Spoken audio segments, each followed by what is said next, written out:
Hi guys, so what can I say about weight loss over 40 that hasn't been said before? Absolutely nothing.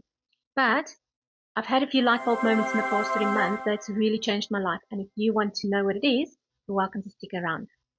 So I'm a 40-something-year-old lady, and I used to tell myself that I've done everything under the sun to lose weight and nothing's worked. So when I did this, everything changed. If you're new here, hi and welcome. My name is Chanelle and I'm married to Andrew. So earlier this year, he approached me regarding my support for his health journey.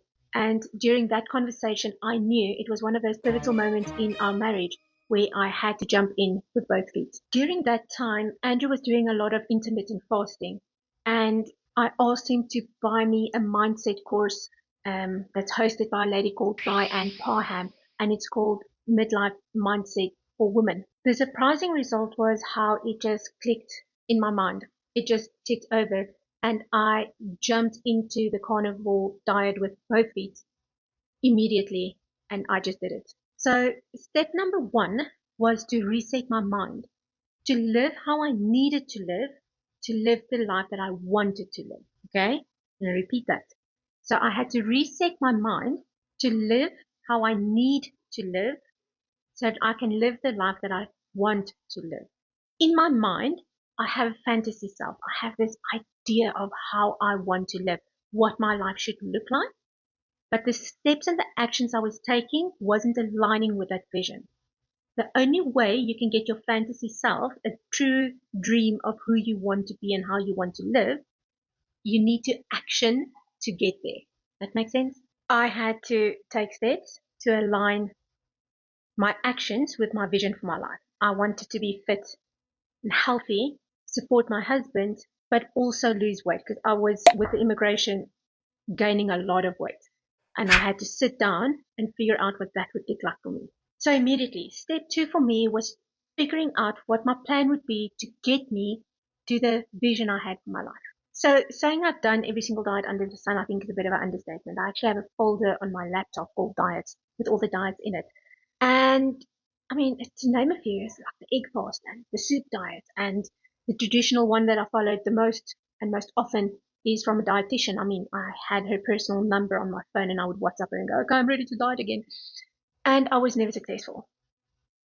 It felt like hard work for me being constantly hungry. Now, I don't know who can relate to that, but I was constantly hungry and constantly eating. So when I went into it this time, I knew I had to do something that I could sustain. I absolutely love meat. I can eat meat 3 times a day. So going carnivore was just the obvious next step. It was just the logical thing to do. Then during month 2, I could start seeing progress and I was very excited. It's been years since I could see progress following a specific diet. But I knew I had to start incorporating exercise because generally after my first 2 months, my weight loss stalls. If I've lost anything, it will stall to nothing from past experience. So I knew I had to start incorporating exercise, but I struggled. It was difficult. It doesn't come naturally to me to exercise.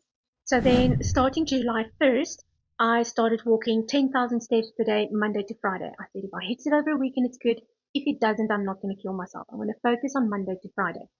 And that is the challenge that I'm still busy doing at the moment. So just to recap on the 2 actions that I had to take to get me to where I am today was, one, I had to envision a life that I wanted to live.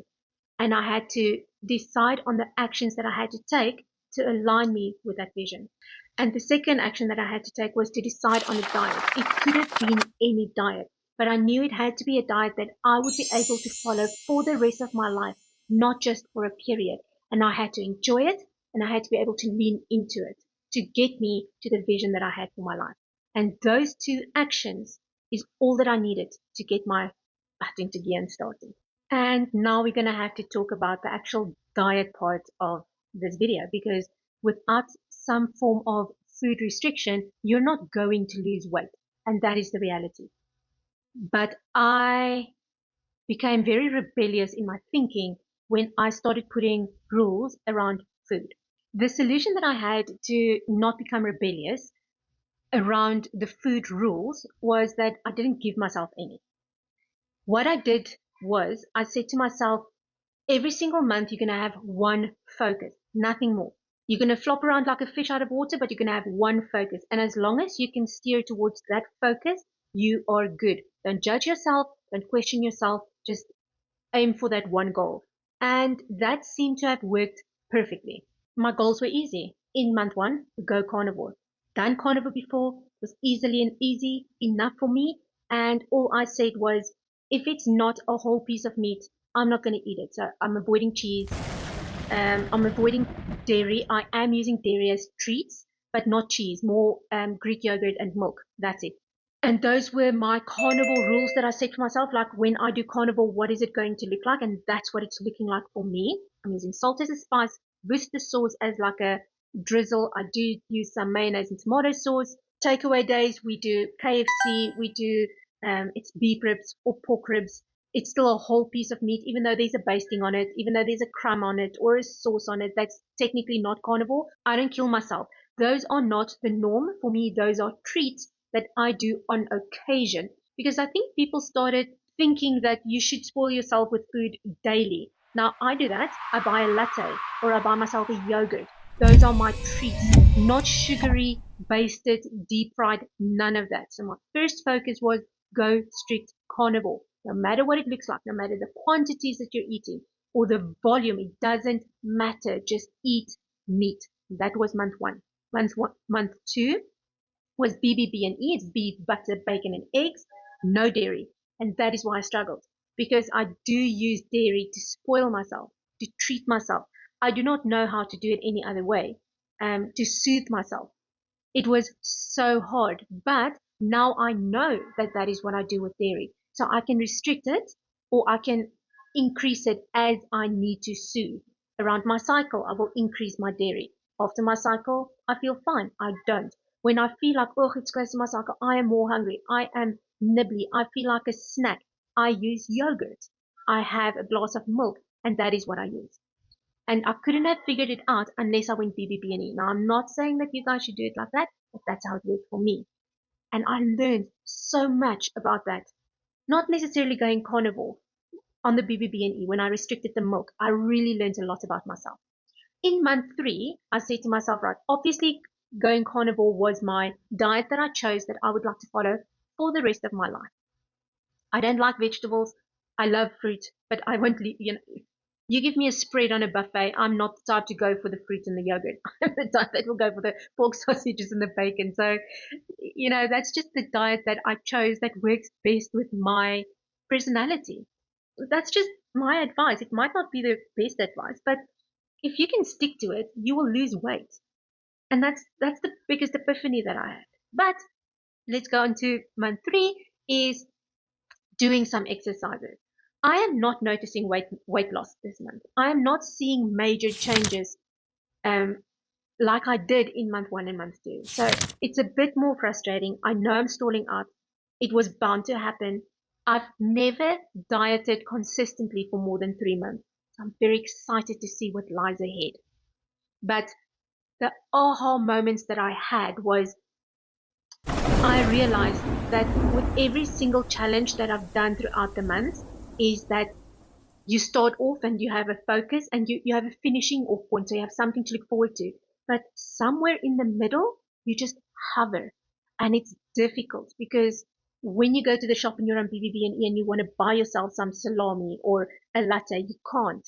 It's difficult. But it's in that time period where you tick over and the days just flow into the following day. That is where you lose weight. Don't lose focus. Don't lose momentum. Don't start off with a sprint. Start off with a slow walk and just give yourself one focus and one goal, and not for a week or two. It's not long enough to change your habit patterns.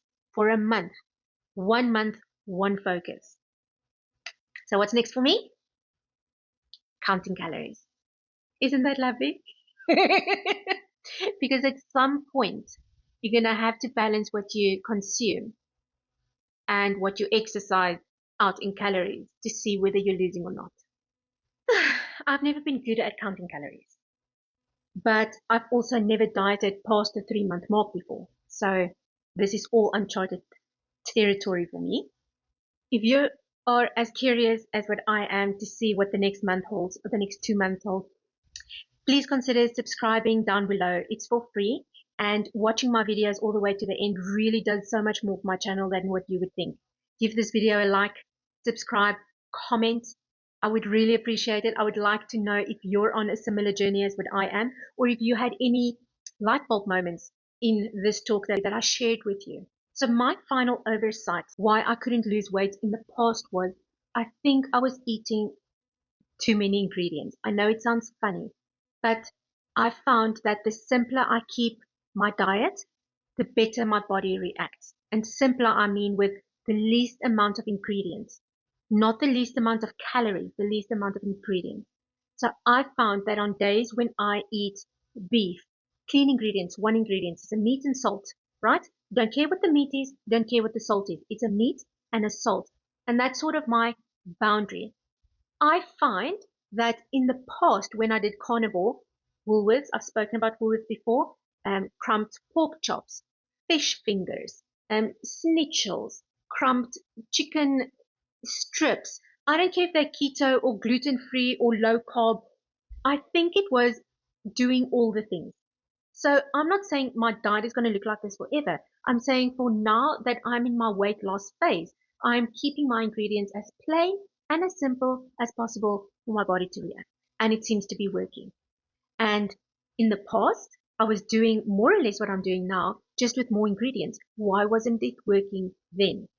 And that is a question that I asked myself very recently. And that's all I'm saying. Because remember, I haven't counted calories. I haven't tracked the amount I'm eating. Some days I eat a lot. Today is going to be one of those days. And then some days I eat very little because I'm trying to listen to my body because I've never listened to it before. So if you're an older woman or if you're just a general woman stuck with weight that you feel you can't lose, choose a diet. Make it as clean and as simple as possible and just give yourself 1 month, one rule. And those 3 things I think will get any person unstuck. Guys, thank you for being here. Thank you for listening to my ramble. And until next time, enjoy living life. Bye.